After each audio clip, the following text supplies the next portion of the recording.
वंदनीय मां शारदे, माननीय मुख्य अतिथि, आदरणीय प्रधानाचार्य जी, उप प्रधानाचार्य जी, एचएम मैडम, सभी शिक्षकगण एवं प्यारे साथियों, 76वें गणतंत्र दिवस की इस स्वर्णिम बेला पर मैं वेदविद्या और मैं आराधना आप सबको इस राष्ट्रीय पर्व समारोह में हार्दिक अभिनंदन करते हैं और बुद्ध को सौभाग्यशाली मानते हैं कि आज आप सबके समक्ष में अपने देश प्रेम की भावना को शब्दों में रखने का शुभ अवसर प्राप्त हुआ।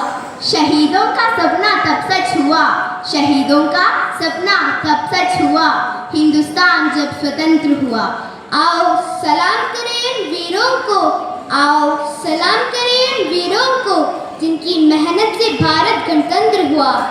आज देश के प्रत्येक नागरिक गणतंत्र दिवस को बड़े उत्साह और उमंग के साथ मना रहा है। गणतंत्र दिवस केवल एक राष्ट्रीय पर्व ही नहीं, बल्कि देशवासियों के लिए गौरव का विषय है। 15 अगस्त 1947 को जब देश स्वतंत्र हुआ, तब हमारे समक्ष संविधान निर्माण की चुनौती आ खड़ी हुई।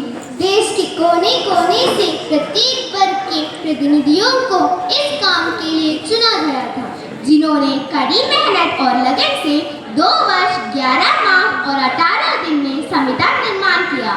26 नवंबर 1949 को संविधान सभा की 284 सदस्यों के हस्ताक्षर के साथ हमारा संविधान अंगीकृत किया था, जिसमें 15 महिलाएं भी शामिल थी। इसलिए 26 नवंबर को संविधान दिवस के रूप में मनाया जाता है। 26 जनवरी 1950 को संविधान पूरे देश में लागू कर दिया गया।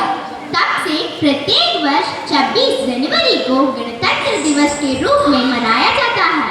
हमारा संविधान दुनिया का सबसे बड़ा लिखित संविधान है। विश्व के विभिन्न देशों के संविधानों के अध्ययन कर उनकी प्रमुख विशेषताओं को संविधान में शामिल किया गया। डॉक्टर भीमराव अंबेडकर, पंडित जवाहरलाल नेहरू, सरदार वल्लभभाई पटेल और डॉक्टर राजेंद्र प्रसाद आदि नेताओं ने संविधान निर्माण में अपनी अहम भूमिका निभाई।